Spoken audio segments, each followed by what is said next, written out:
Kuna namna ambayo shetani huwa anaitumia au kuna namna ambazo shetani huwa anazitumia kuiba majira na nyakati za maisha ya watu.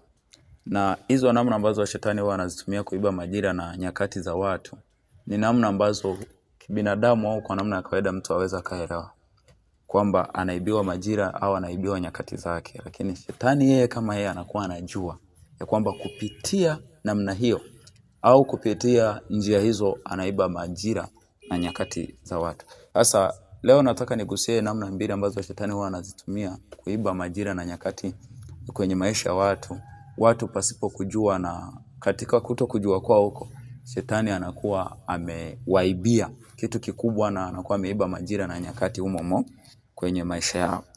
Namna ya kwanza, huwa anampa mtu ushawishi wa kufanya vile vitu ambavyo sio mapenzi ya Mungu au makusudi ya Mungu.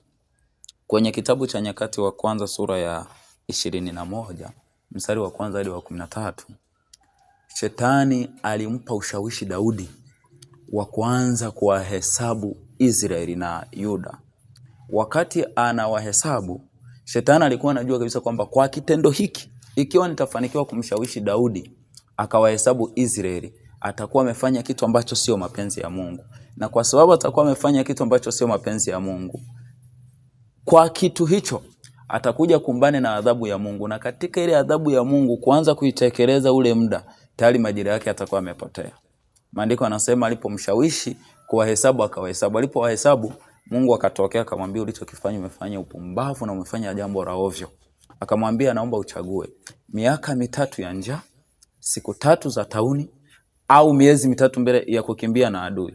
Shetani alikuwa anajua kwamba kwa hizo adhabu hata kichagua siku tatu za tauni iliyoletwa na Mungu ni za hatari na za moto kuliko kawaida, kwa sababu ndani ya dakika 5 tu wanaweza wakafa wengi. Ile tauni kama kuna mkono wa Mungu nyuma yake, sembuse siku 3.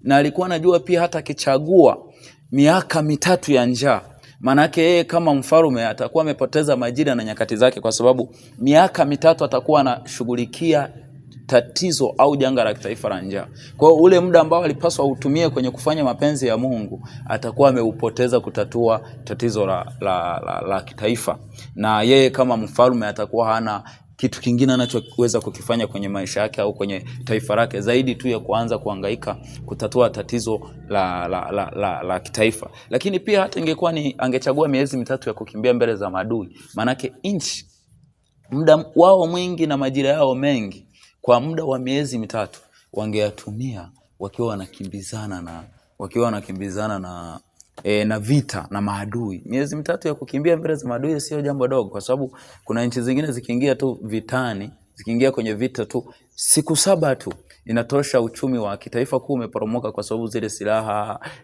kutumia wale askari na gharama nyingine nyingi za kivita huwa ni gharama kubwa. Kwa hiyo majira hapo yanakuwa yamepotea. Lakini pia alijua kwamba ikitokea akachagua angalau siku 3 za ile tauni, anajua kabisa kwa hizo siku 3 taifa kwanza litakuwa linapeperusha bendera yake nusu mlingoti kwa siku 3, kwa sababu watakuwa wanazika viongozi wengine wa ngazi za juu. Taifa litakuwa liko kwenye msiba, kila mahali ni kilio na nini.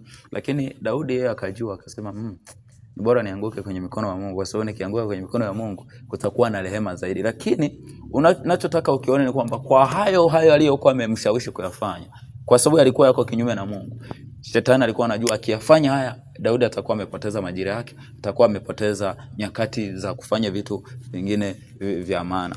Lakini pia kwenye kitabu cha Yohana sura ya 5 maandiko